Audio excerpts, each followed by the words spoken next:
আসসালামু আলাইকুম।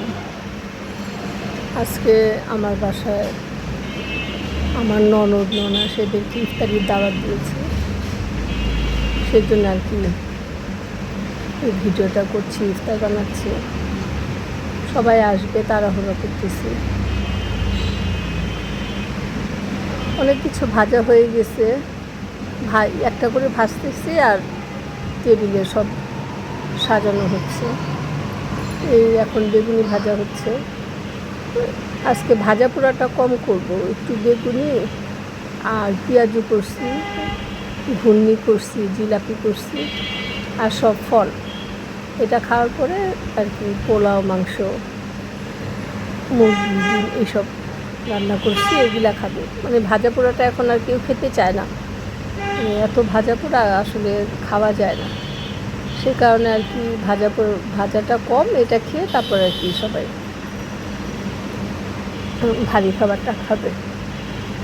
এই আর কি এই ফাঁকে একটু কোনো রকম একটু ছোটো ভিডিও করে নিলাম, কারণ কাজে এত ব্যস্ত, সবাই আসবে।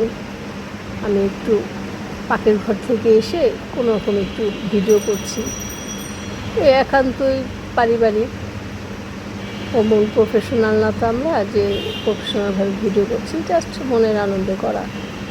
আমার মামা শ্বশুর অফিস থেকে আসছে, নামাজ পড়তেছে, আমার হাজবেন্ড শুয়ে আছে, একটু সবাইকে দেখাচ্ছি আর কি।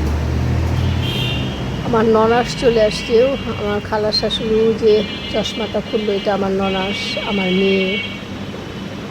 এই পাশে আমার খালার শাশুড়ি, তার ছেলের বউ, এটা তার ছেলের বউ, ওই যে খালার শাশুড়ি, আমার খালাতো দেবর আকাশ, ওরা আসছে। আমার খালার শাশুড়ি সকাল থেকে আমাকে হেল্প করতেছে, সব রান্না বাড়া সব কিছু হেল্প করছে। আমার রান্না অত মজা হয় না, সে কারণে আর কি ওনাকে দিয়ে রান্না করি। এই হচ্ছে আমাদের ড্রাইভার সাহেব ধীরেন, কিছুদিন আগে ওর মা মারা গেছে, সে কারণে ওই যে ওদের কিছু নিয়ম আছে, সেই নিয়মে ও চুল কেটে ফেলছে আর কি। এখন যাচ্ছে আমার ছেলের রুমে, ছেলেকেও দেখায়, ওই যে ছেলের বন্ধু রাখবি। আমার ছেলে আমাকে দেখে ঘুমের ভান করেছিল, আমি যে গেছি সে আর থাকতে পারেনি, ভানটা করতে পারে নাই, পরে হেসে দিছে যে কী করতেছো, ভিডিও করতেছো? আমি বলছি হ্যাঁ।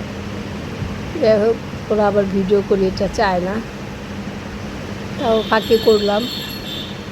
এই আমার শরীর অসুস্থ থাকায় আমি সাধারণত ইফতার পার্টি এটা অবশ্য কাউকেই বলি নাই, শুধু ওর ননদকে বলছি, যেটা না বললেই না, একান্ত ছোটোখাটোভাবে।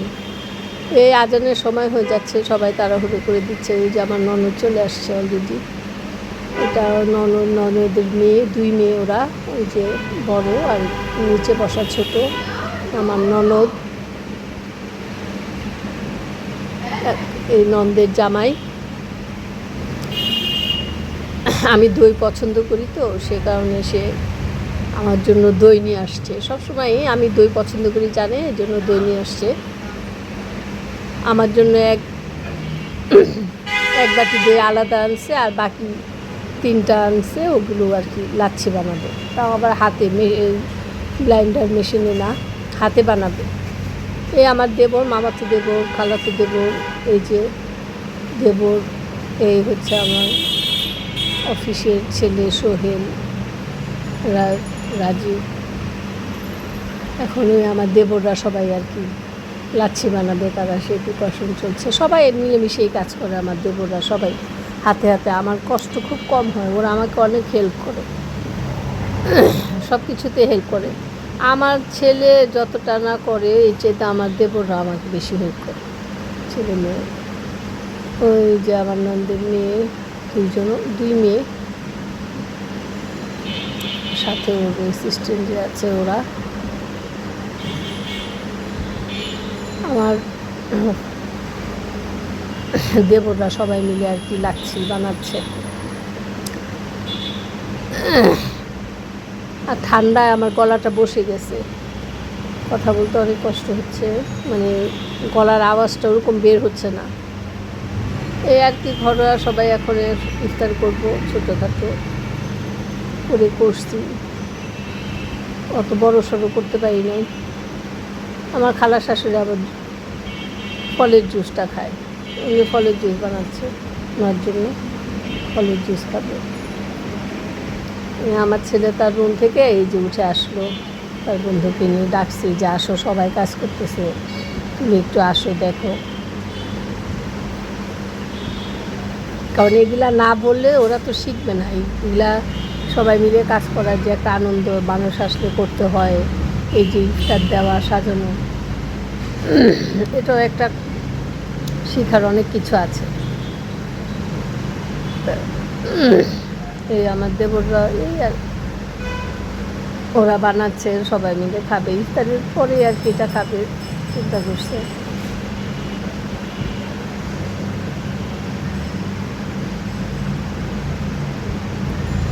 এই ইফতারির পরে এখন আমরা সবাই, আমার ননদ আবার পান খায়, ইফতারির পরে আমরা এই যে পান খাচ্ছে, সবাই খাচ্ছে।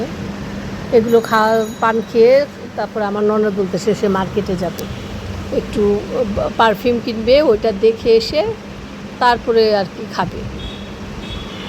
তাই তাড়াহুড়ো করে চা বানাচ্ছি আমি, চা খেয়ে তারপর আমরা সবাই আর কি মার্কেটে যাব। মার্কেট থেকে এসে সবাই আবার খাবার পরে বসে, না খাবো না, আমাদের খাবার দিয়ে দেয়, পরে সবাইকে খাবার দিয়ে দিছি। এই হচ্ছে আমার ব্লগ। সবাই ভালো থাকবেন, দোয়া করেন। আগামী রমজানে কে বাঁচি কে মরি জানি আল্লাহ সবাইকে সুস্থ রাখে। আল্লাহ হাফেজ।